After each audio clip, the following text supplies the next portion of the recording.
We here at The Balancing Act are honoring May as Skin Cancer Awareness Month, so we'd like to shed some light on some facts. According to the American Cancer Society, skin cancer is the most common form of cancer in the United States. That, along with the fact that each year there are more new cases of skin cancer than the combined incidence of cancers of the breast, prostate, lung, and colon, make it more of a health risk than ever. And as part of My Health Mondays, here to talk about sun exposure and protection today is Kim Manna, president of Panama Jack Sun and Skincare Products. Good morning, Kim. Good morning. Thanks so much for being here. Thanks for having me. Tell us about the company. We're based in Orlando. We began in 1974 in Daytona Beach, but the idea was thought of many, many years before that in Key West, Florida. And one of the things that we pride ourselves on is making sure that we're educating the consumer and letting them know that whatever product we provide to them, we really are protecting them from the sun's harmful rays. When I was younger, I would literally, I don't know if you ever did this, and this is horrible, I would put baby oil all over my body, I would soak the rays, and I just wanted to tan. And you know what's happening to me today? White spots all over my body, and the doctor says there's nothing you can do. Well, you're fortunate because, you know, you have white spots. I actually had skin cancer twice. Oh, my goodness. You also did that baby oil stuff? Oh, everybody did the baby oil stuff. I think it's part of an era and a generation where we were just prone to go out and fry ourselves in the sun. So you actually went to the doctor and they noticed something? I did. I was urged to go by my doctor, and he suggested I see a dermatologist. I went in, and 5 biopsies later, I came out and got a call a week later from the dermatologist, and he said, you need to come back in. You actually have skin cancer, and I need to cut deeper. And you were shocked? I was stunned. I mean, I have very olive skin, and it wasn't something I ever expected to have. I thought everybody with fair skin would have skin cancer, but certainly not somebody with olive skin. And it's something that can be prevented, and that's what's so important that people know. Very easily. Now, SPF, I go to the store, and I'm always trying to get the right one, and you see so many numbers, 15, 30, I think there's 45, 50. I even think it goes up to 70 and 80. It goes to 85 so far as what we've seen. Okay, so what's a good number for someone that wants to protect their children and themselves? Well, it depends on your skin. I mean, obviously have olive skin, and if you were to look at our sun protection guide,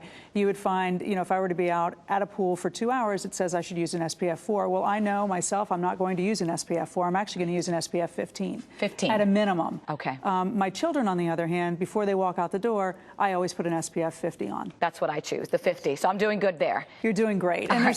And it's something that I've noticed also is that when I'm applying it to my kids, I'll sometimes neglect myself. And I'll notice that happens with parents. They're like really, really on top of the kids every 2 hours, but yet nothing on themselves. No, I think we're hypersensitive to making sure that our children are protected, and unfortunately, we're not always protecting ourselves. But we've made it very easy for a consumer to do so now. So, we have things like continuous sprays, which are very easy to apply. They're super popular, and so we find that even kids can apply them themselves, or they don't mind if you spray them down. And oh, by the way, you can do it to yourself. So it's a great package. It's a great product that's recently come out. Some other items that we make it very convenient for people to use sun care and walk around with it are our tubes that are 3 ounces. And oh, by the way, you can travel with these in your bag. And, if you check a bag or not check a bag, you can throw it in the overhead compartment. And then also we have these sunscreen sticks that you can throw in a pocket or in a purse, and you can apply them anywhere on your face. So no excuses anymore. There are no excuses. You should walk out the front door with sunblock on. All right. Tell me the difference between the UVA, UVB, and how it actually interacts with the SPF. In layman terms, please.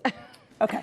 So the SPF is the percentage of the block that's being offered. So, for example, if you have something that's an SPF 50, you're covered in the 90% range, or a little bit above the 90% range. When we're dropping down to an SPF 4, or, for example, an SPF 2, you're covered 50%. Okay. We recommend that somebody apply every 2 hours, no matter what. If you've been in and out of the water, you should come out of the water. If you towel dry yourself, make sure you apply. Okay. If you're doing anything related to sports, or, again, some sort of water sport, apply on a regular basis. And what about the UVA, UVB? The UVB rays are the ones that cause you to burn. The UVA rays are the ones that cause long-term damage. Okay. So, for example, they're the ones that create premature aging, wrinkling, leathering of the skin. What else can we do to take care of ourselves besides just applying the sunscreen? Everybody should visit a dermatologist at least once a year. I have to go twice a year because of my history now. So once a year, go get screened. Once a year. Go to skincancer.org. Read the material there. Look and see, what the symptoms are and what the pictures look like. Also, wear a hat when you can. It's important to wear a hat. And, of course, as you mentioned, make sure that you walk out the door with sunblock on. Thank you so much. Thank you. And thank you for sharing your personal story. No, you're welcome. Appreciate it.